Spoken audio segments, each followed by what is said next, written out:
I am thrilled to bring up our next storyteller. Please welcome to the stage Ames Granados. She is a writer-performer who grew up in Tucson, but spent 16 years in Los Angeles. She trained for improv at Upright Citizens Brigade and did competitive storytelling because apparently that's a thing in LA.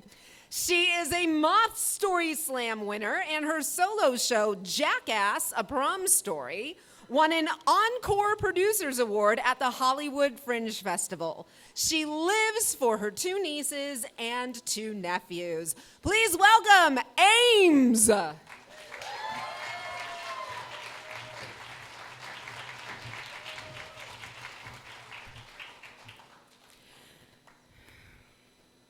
So I love Third Eye Blind.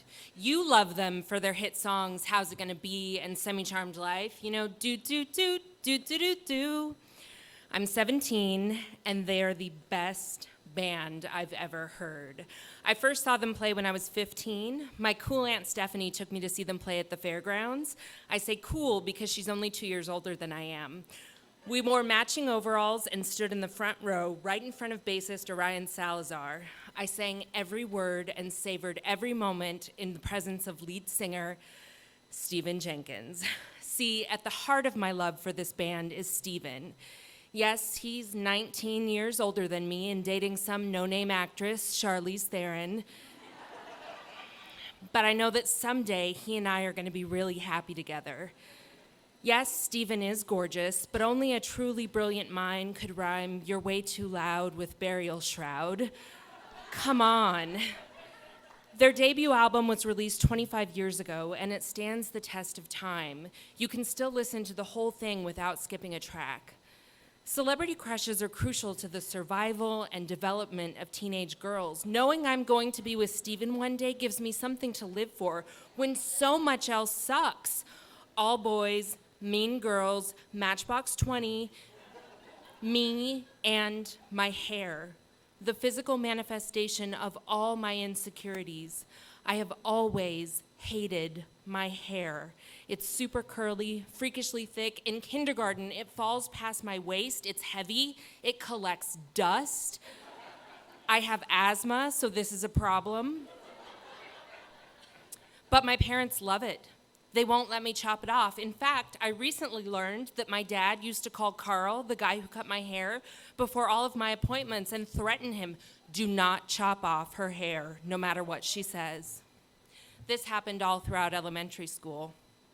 Now in junior high, I come to understand that there is a direct and positive correlation between having straight hair and being popular and happy. What do Missy S., Chrissy H., and Lindsay O all have in common? They're all popular, kinda mean, and have straight hair. I could add a dozen names to that list. My point is, life is just easier for those blessed with naturally straight hair. My hair is finally, thankfully, shorter, but it's still massive, and I can't Google how to cure triangle hair. This is just my lot in life. Then, for my 16th birthday, my godmother gets me an appointment with Alice Cooper's hairdresser. I don't know who that is, but I've heard the name Alice Cooper on MTV, so I'm pretty sure she's a rock star. The appointment takes forever. There's a lot of pulling and blow drying and brushing, but the stylist finally turns me around in the mirror and, oh my God, my hair is straight. I didn't know this was possible. Now I'm in control of my hair and self-esteem. But it takes me 2 full hours to do this on my own. I simply can't do this every day. So I start a ritual with my best friend, Jessica White. Every Thursday night, we talk on the phone while we straighten our hair and watch must-see TV. You know, Friends, ER, etc. Our hair looks good for Friday and Saturday, and then Monday it's back to triangle head.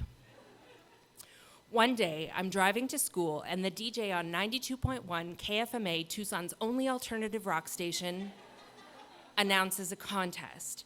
Tucson's biggest Third Eye Blind fan will win front row tickets and backstage passes to their concert that night in Phoenix. People will call in and say why they're the biggest fan, and listeners will call in and vote. I just knew that it was meant to be. My call gets through, and I plead my case. I love Third Eye Blind. I know everything about them and all of their lyrics. Stephan Jenkins was born September 27th, 1964. He studied English literature at Berkeley. He overcame dyslexia and was valedictorian. He's 6'2". Okay, nowadays, you can Wikipedia all of that in a few seconds. Do you know how many 17 magazines I had to buy to scrounge that data? The DJ cuts me off. I'm in the running. Then I'm a finalist. I ditch first period chemistry because it's chemistry, but I can't skip second period government. So I call my dad and I ask him to take over the contest for me. My persuasive strategy was prove I'm the biggest fan. My dad's strategy, bribe the DJ. So my dad starts faxing the DJ bribes. The DJ's a single woman. My dad is a fire captain, so he dangles a date with one of the guys from the firefighters calendar. VIP passes to the upcoming chili cook-off. Now, the listeners must know that no dad would do this unless his kid was, in fact, the biggest fan. I call my dad when class gets out.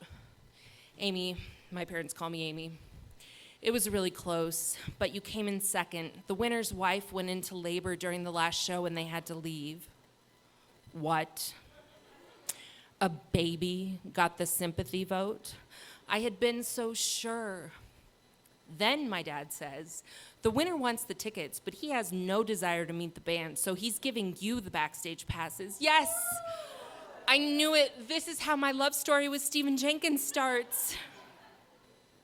The concert is in Phoenix, which is 2 hours away, so we leave right after school gets out. I'm taking my cool Aunt Stephanie backstage with me. This is it. I'm gonna meet Stephan. I'm gonna get a picture with him, the most important picture of... Then I realize, it's not Friday. My hair is not straight. It is curly on the one day I really needed it to look great. It is long and wide, and I have got some really unfortunate red highlights growing out. I'm still excited, but oh, how I wish my hair was straight. We finally get there. There are about 20 fans standing in a big circle inside the VIP tent, and I'm the farthest away from the entrance. Finally, Stephan Jenkins enters wearing a cobalt blue Adidas tearaway tracksuit. He is beautiful. Everything slows down. He doesn't look at anyone but me. Now he's walking towards me in slow motion. Now he's in front of me, staring into my eyes and my soul. And he reaches out with both of his hands, grabs all of my hair, and says, "My God, your hair is beautiful."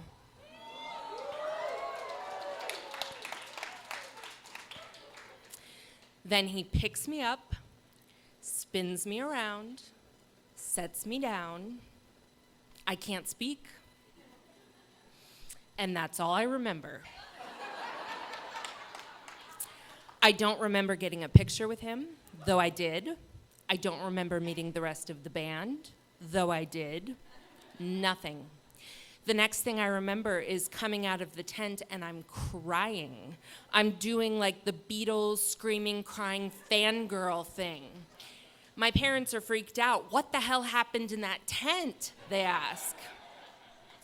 All I can choke out is, Stephan Jenkins liked my hair, never straightening it again. My dad says, we've been telling you your hair was beautiful your whole life. And all it took was one rock star to change your mind. Now, as a 30-something-year-old feminist, I would love to tell you that my self-hatred for my hair was a result of oppressive norms of beauty upheld by the patriarchy, and that having some rock star affirm my natural curls shouldn't have mattered. I can say that now. However, At the time, as a 17-year-old trying to navigate the choppy waters of high school, having my be-all, end-all celebrity crush affirm my curls meant a whole hell of a lot. I would go so far as to say it healed something inside of me. My dad and I saw Third Eye Blind play this summer. I'm over Stephan Jenkins. Don't get me wrong, I still love their music. I just don't really see a future for the two of us. Ships passing in the night, if you will. But I've come to love my hair, curly or straight. Thank you.